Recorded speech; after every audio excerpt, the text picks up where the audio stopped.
तो जी भी आसो दिल्ली कैपिटल्स भली सी भी आमठू हार तो प्लेयर ऑफ द मैच बखाणिले निजर मन कथा और कांदी पकाइले तो राजस्थान रॉयल 12 रन रे परास्त करिला दिल्ली कैपिटल्स को यह नवम आईपीएल मैच रे भी home team Rajasthan जितिला।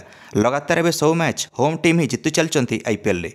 Delhi Capitals पक्षरे खेला जाउथुवा एही मैच रे दिल्ली कैपिटल्स आगे 186 रन टार्गेट रखिला राजस्थान रॉयल। रियान पराग जदि 84 रन इनिंग्स खेली न थांते राजस्थान तरफरु ताहले एतिक रन करि पार न थांता राजस्थान। रियान पराग प्रथम 26 बॉल ले 26 रन करिले तापर 19 बॉल ले 58 रन धुआंधार इनिंग्स खेलिले। कया गले समुदाय 84 रन करिले रियान पराग 45 बॉल ले जहाद्वारा राजस्थान 186 रन लक्ष्य रखिला दिल्ली कैपिटल्स आगे। तापर राजस्थान बॉलर देखाइले निजर जादू। दिल्ली कैपिटल्स समुदाय 5 विकेट हरैथिले 20 ओभर रे हेले मध्य रन चेस करि पारिले नाही। कौन पे ना राजस्थानी बॉलरंकर भयंकर लाइन लेंथ जोगु रन करिया मुस्किल होतिला दिल्ली पई। फील्डिंग तो आहरी जबरदस्त होतिला राजस्थान रो। कैप्टन ऋषभ पंत दिल्ली तरफरु तांको मुंड काम दौनथिला। से तो 26 बॉल ले 28 रन करी आउट हेले। घातक वार्नर को 49 रन रे आउट कराला। संदीप शर्मा स्लीप रे छिड़ा ही उड़ी उड़ी कैच धरिले वार्नर रो। आरआर बॉलर नांद्रे बर्गर मात्र 29 रन दे 2 विकेट नेले।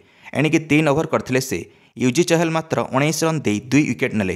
ट्रिस्टन स्टब्स मैच जिते थांते दिल्ली कैपिटल्स पई। शेष आड़े आसते ट्रिस्टन स्टब्स दिल्ली कैपिटल्स तरफरु 23 बॉल ले 44 रन धुआंधार इनिंग्स खेलिले। 3टा छक्का 2टा चौका मारिले। आवेश खान को शेष ओभर बॉलिंग दियाला राजस्थान रॉयल्स तरफरु। 17 रन डिफेंड करिवार थिला राजस्थान पई आवेश खान को। आवेश खान मात्र 4 रन देले शेष ओभर रे। ता पूर्व 18 ओभर रे 9 रन देथिले आवेश खान। एठी दबाई देले आवेश खान मैच टिकू। टार्गेट डिफेंड कला बेले बॉलर्सकर बड़ योगदान रहिला राजस्थान रॉयल। एणिकी आवेश खान गोटे विकेट नेले किंतु डेथ ओभर रे स्पेशलिस्ट भावे बॉलिंग करथिले पूरा भयंकर। दिल्ली 12 रन रे हारिला मैच। 173 करिला दिल्ली निर्धारित 20 ओभर रे 5 विकेट हराई। सेपटे प्लेयर ऑफ द मैच पाई रियान पराग कांदी पकाइले। 701 दिन पर अर्धशतक करिले रियान पराग आईपीएल रे।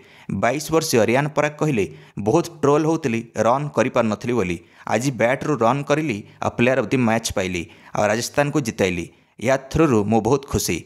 एवं राजस्थान दल नंबर 2 स्थान बजाय रखिला लगातार 2 मैच जीति। दिल्ली वाला 8 नंबर अच्छी लगातार 2टा मैच हारिकी। कौन लगुच एथर राजस्थान रॉयल पहुँची पार कि प्ले ऑफ रे? निश्चित निज प्रतिक्रिया कमेंट दे वीडियो को लाइक और चैनल को सब्सक्राइब करदे। समस्त क्रिकेट अपडेट्स धन्यवाद।